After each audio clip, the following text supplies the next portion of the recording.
Comparison में हमेशा अगर आप जाएंगे तो कोई ऊपर होगा कोई नीचे होगा। और बिग बॉस 13 की जो पॉपुलैरिटी थी उसको मैच कभी नहीं किया जा सकता है। वो बहुत रियल थे, उनकी दोस्तियां भी बहुत रियल लगती थी, उनकी दुश्मनियां भी बहुत रियल लगती थी। मैं पूरा दिन लाइव देखने के बाद जब रात को वो 1 घंटा देखती हूँ तो मुझे ये लगता है कि अरे अगर इन लोगों ने ये सीन दिखा दिया होता, एडिट में नहीं कट किया होता, तो ये तो पूरा का पूरा परसेप्शन चेंज हो जाता। जैसे शुरुआत में बोला गया कि उमर के बहुत सीन काटे गए और उमर ऑनेस्टली एंटरटेन कर रहा था। फरीदू, आपको भी पता है एडिट टेबल पे फिल्म खूबसूरत भी बन सकती है, खराब भी बन सकती है। बहुत बड़े बड़े चेहरे हैं शो में, पर वो एक अपने साथ फैन फॉलोइंग लेकर ही आए हैं और फैन फॉलोइंग जोड़ी होगी।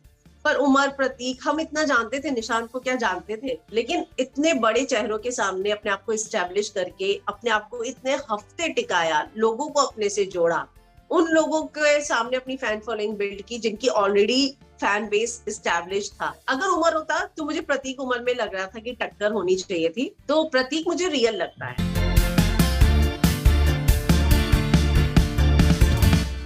हिना जी, आपने जैसे जिक्र किया, आपने स्पेशली बिग बॉस 13 में आपने ज्यादा आपने देखना शुरू किया, तो बहुत से लोगों का मानना ये है कि चाहे वो बिग बॉस 14 हो या चाहे बिग बॉस 15 हो, तो वो एक बिग बॉस 13 की जो पॉपुलैरिटी रही है वो हावी हो जाती है। कहीं ना कहीं वो एक यार्ड स्टिक बन गया है और लोग चाहते हैं कि उसी तरीके के किरदार हों। कोई एक नया सिद्धार्थ शुक्ला और शहनाज गिल फिर से सामने आए, कोई एक नया आसिम रियाज सामने आए, फिर से कोई पारस और माहिरा कोई सामने आए। ये आपको लगता है, आप अगर जैसे ऑब्जर्व जिस तरीके से करें, आपकी क्या राय है इसके बारे में? देखिए, एक बार जो बेंचमार्क सेट हो गया सिडनाज का, सिद्धार्थ का, शहनाज का, 2% कभी भी सेम नहीं हो सकते ना। कंपैरिजन में हमेशा अगर आप जाएंगे तो कोई ऊपर होगा कोई नीचे होगा। और बिग बॉस 13 की जो पॉपुलैरिटी थी उसको मैच कभी नहीं किया जा सकता है। वो बहुत रियल थे, उनकी दोस्तियां भी बहुत रियल लगती थी, उनकी दुश्मनियां भी बहुत रियल लगती थी। मतलब वो बहुत ज्यादा जो है, मुझे वो सीजन बहुत ज्यादा रियल लगा। यहाँ पर पता नहीं क्यों शुरुआत में ही लगा कि बहुत सारे लोग जो है ना कैमरा कॉन्शियस हो रहे हैं, कैमरा के लिए कर रहे हैं, अपने लिए नहीं कर रहे। तो ये या तो फिर हो सकता है कि 24/7 लाइव फीड का जो प्रेशर ये लोग फील करते हैं। तब लाइव फीड नहीं थी, हमें 1 ही घंटा दिखाया जाता था रात का एपिसोड। अब हम पूरा दिन लाइव देखते हैं। आप समझ रहे हैं, मैं पूरा दिन लाइव देखने के बाद जब रात को वो 1 घंटा देखती हूँ तो मुझे ये लगता है कि अरे अगर इन लोगों ने ये सीन दिखा दिया होता, एडिट में नहीं कट किया होता, तो ये तो पूरा का पूरा परसेप्शन चेंज हो जाता। जैसे शुरुआत में बोला गया कि उमर के बहुत सीन काटे गए और उमर ऑनेस्टली एंटरटेन कर रहा था। फरीदून, मतलब वो तेजस्वी को गोदी में लेके घुमा, विधि के साथ उसकी मस्ती थी। तो उसके जो घर के बॉन्ड शुरुआत में थे, बाद में एडिटेड नहीं थे, तो वो शुरू में ऑडियंस को लगा कि ये लाइव फीड में था, ये तो बहुत अच्छा था, ये क्यों नहीं डाला, ये तो एडिट कर दिया। और ये हर कंटेस्टेंट के साथ होता है। तो कई बार आपको भी पता है एडिट टेबल पे फिल्म खूबसूरत भी बन सकती है, खराब भी बन सकती है। और बिग बॉस 15 लाइव फीड सब नहीं देखते हैं। गांव में मतलब हर जगह 24/7 कोई नहीं देखता होगा ना, पर जो बिग बॉस के डाई हार्ट फैन है वो पूरा देखते हैं शो। तो वो जो मुझे लगता है चीजें हैं वो इन पे हावी हुई है कि हम 24/7 भी दिख रहे हैं ऑडियंस को। पहले ये प्रेशर नहीं था, पहले था कि 1 घंटा क्या दिखाया जाएगा, वो एंटरटेनमेंट दिखाया जाएगा। तो वो एंटरटेनमेंट बाकी लोगों को बहुत रियल लगता था। लेकिन अब मैं 24/7 देखती हूँ और रात का एपिसोड देखती हूँ, तो फिर मुझे लगता है कि अरे ये चीज भी थी, ये ऐड कर देते, वो ऐड कर देते, उसको भी ऐड कर देते, ये तो अच्छा फन एलिमेंट था। तो कहीं लाइव फीड शुरू होने के उसके मतलब बेनिफिट भी है और नेगेटिव पॉइंट्स भी है। तो ये इसीलिए सारी चीजें शुरू हुई। 13 में जो था वो रियल ही था, उसके अलावा हमने कभी कुछ नहीं देखा ना 24/7 फीड में। तो इसीलिए तो वो मुझे लगता है कि ये भी एक पॉइंट हो सकता है। हिना जी, फिर भी अगर कोई आपके क्या फेवरेट कंटेस्टेंट हैं या आप कुछ बताना चाहें, who are the contestants that आप मुझे उमर बहुत पसंद था, उमर, प्रतीक। मुझे क्या लगता है कि जब आप एक रियलिटी शो में आते हैं और आपका पीछे बैकअप के तौर पर कोई फैन फॉलोइंग नहीं, और सिर्फ आपको देखकर आपके जब फैंस बनते हैं, वो आपकी सबसे बड़ी अचीवमेंट है।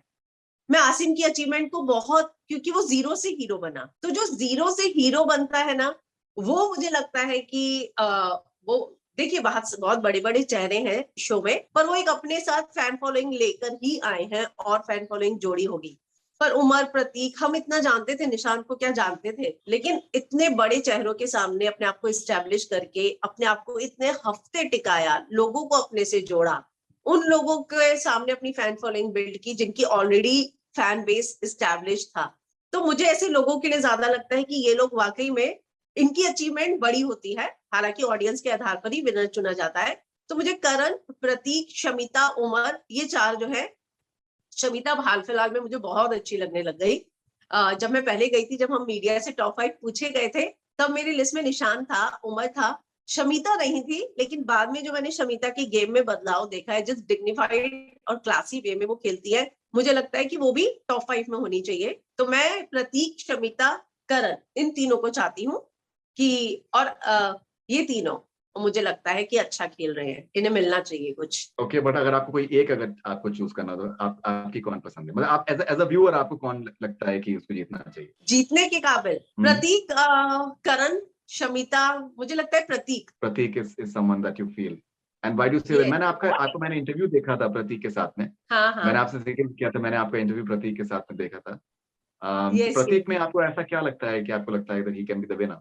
मैंने जब प्रतीक की जर्नी ओटीटी में देखी ना फरीदून, वो मैं हमेशा बोलती हूँ, एक जिद्दी बच्चा होता है ना, वहां से लेकर एक मैच्योर मैन की जर्नी मैंने उसमें देखी है। उसको जब चीजों के लेके लताड़ा भी गया, तो उसके बाद उसने उन चीजों को सुधारा है। तो देखिए, आप एज अ पर्सन गलतियां तो बहुत करेंगे, हर किसी से होगी, तो गलतियों के आधार पर, लेकिन गलतियां आप कितने लेवल पर करते हैं, उन गलतियों को सुधारते हैं, नहीं सुधारते, उसके हिसाब से हमेशा देखना चाहिए। गलतियां तो हर कोई करेगा, रियल लाइफ में भी सभी करते हैं ना, लेकिन प्रतीक की गलतियों को उसने हमेशा सुधारा भी है। वो, मुझे ऐसा लगता है कि वो रिस्पेक्ट करता है लोगों की। और अगर उमर होता, तो मुझे प्रतीक उमर में लग रहा था कि टक्कर होनी चाहिए थी, तो प्रतीक मुझे रियल लगता है कि नहीं। वो लोग कहते हैं कि वो इंस्टिगेट करता है, वो ये करता है, लेकिन प्रतीक बहुत सारी चीजों में करेक्ट भी होता है। उसने अपने आप पे बहुत कंट्रोल किया है। कल जो लड़ाई हुई फाइट में, उसकी मदर तक को स्टूपिड बोला गया। तेजस्वी के साथ फाइट हुई साइकिल में, उसने बोला तू मुझ पे चढ़ रहा है। वहां पर उस लड़की ने बाद में रोता हुआ दिखा वो, कि यार मेरे कैरेक्टर पे उंगलियां उठी। तो मुझे लगता है, और जो पहले उसको बोला गया था एग्रेशन, उसको एक बार बोला, उसने अपने आप पे कंट्रोल किया।